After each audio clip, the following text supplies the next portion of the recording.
जंतर मंतर में गए, रैली में गए, तो हमको जामवंत को भी याद करना पड़ेगा, हनुमान जी को साथ साथ जामवंत को भी याद करना पड़ेगा। और हनुमान जी को भी ताकत किसने याद दिलाई थी?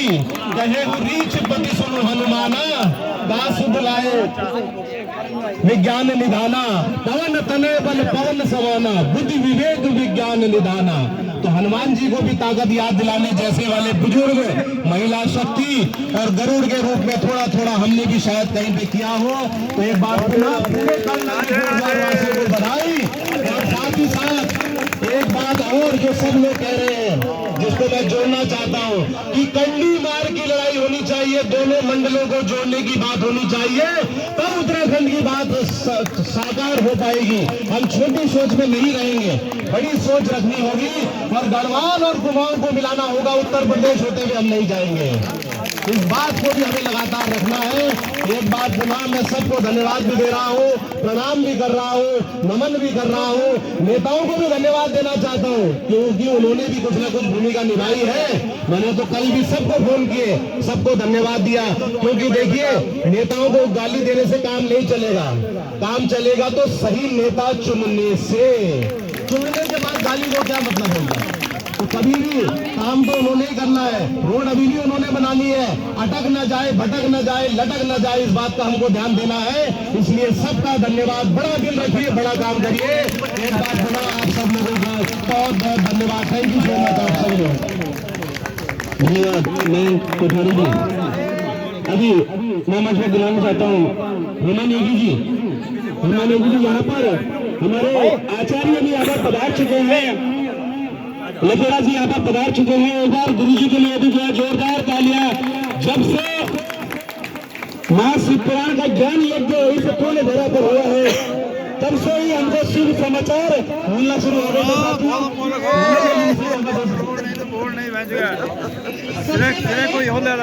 सभी को मेरा नमस्कार। आज हमारे लिए बड़े हर्ष की बात है कि उत्तराखंड को बने हुए 25 साल हो गए, लेकिन इस रोड के लिए जो खुशी हमें आज मिली है, आज से पहले कभी नहीं मिली थी। और इसके लिए मैं आप सभी को हार्दिक शुभकामनाएं देना चाहती हूँ। मैं किसी का नाम तो लेना बहुत कठिन होगा, सबका नाम, लेकिन सबसे पहले मैं हमारे भाई प्रवीण थापा जी, कोटि कोटि प्रणाम है मेरा उनको। ऐसे भाई जिन्होंने हमारी सोई जनता को जगाया है, क्योंकि आज सुप्रीम कोर्ट ने आज जो फैसला लिया है उसका कहीं ना कहीं श्रेय हमारे थापा भाई को जाता है।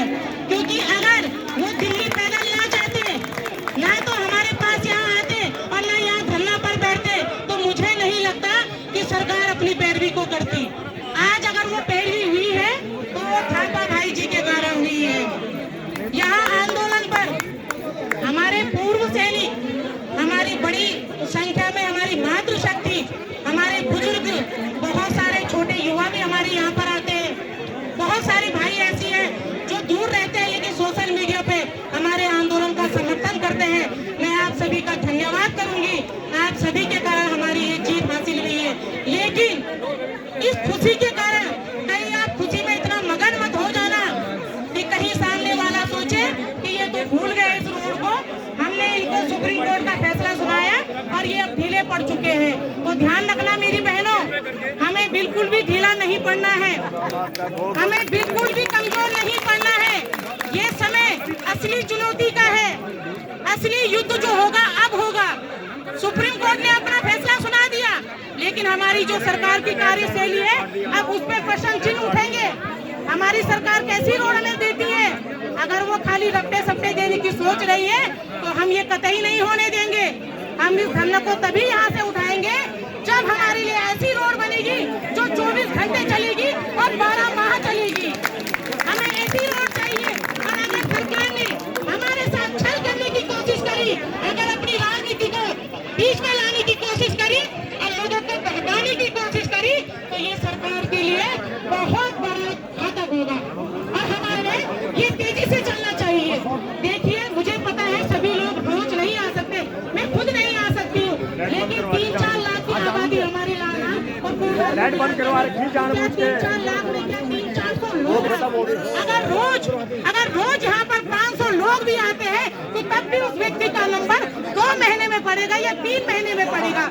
अगर मैं एक बार भी आती हूँ और मेरे जैसे अगर 500 लोग आते हैं तो मेरे ख्याल से एक बंदे का नंबर एक ही बार पड़ेगा, 3-4 महीने के बाद पड़ेगा। बहुत बड़ी संख्या है हमारी।